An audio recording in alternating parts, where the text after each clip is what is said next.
All right, I have all of the buttons on the front now. I'm still missing this one button that I have to wait in the mail, but it's currently measuring my rubidium standard. The rubidium standard is coming into input A, and we are measuring. I haven't touched it. This is the way that I got it from eBay, right?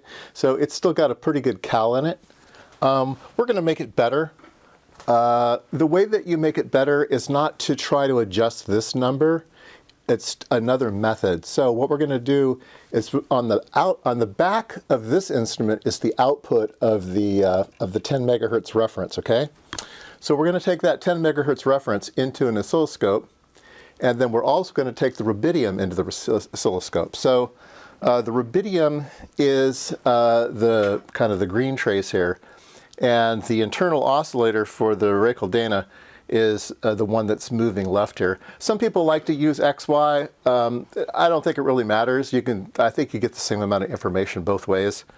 And so what we're going to do is we're going to tweak the oscillator on the Racal Dana. There are some adjustments on the back.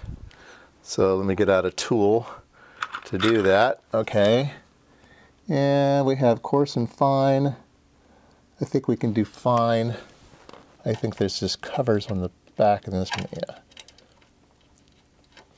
yeah. So there's some screw holes in the back, and we're going to stick in an instrument and see if we can't tweak it. I would imagine, trying to figure out the right instrument to use, I would imagine this is probably okay.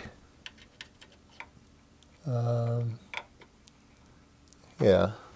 Let's turn this a little bit. And there we go, we're slowing it down.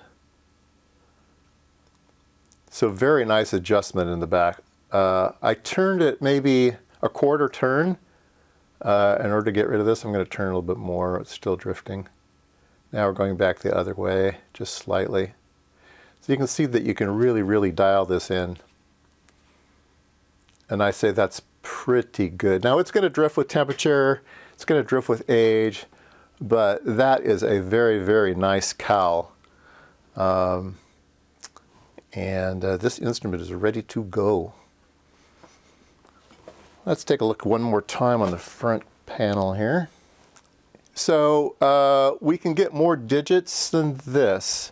So this is 1, 2, 3, 4, 5, 6, 7, 8, 9 digits, but we can go one more.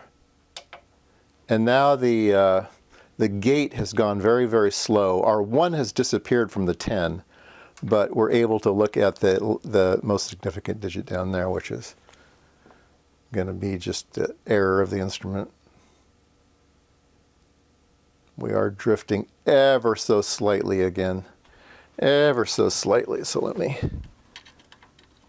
see if I can adjust it just a tiny, tiny.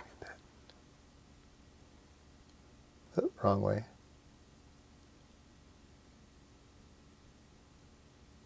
Okay, I don't see any movement on the oscilloscope. How are we doing in front? Oh, there we go.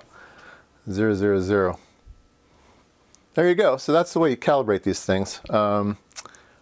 Just use use your oscilloscope. Look at the two signals. Look at the phase between the two signals and adjust them for zero drift. And there you go. A 10-digit. 10-digit, very, very accurate, very, very nice oven instrument for $60. What a steal.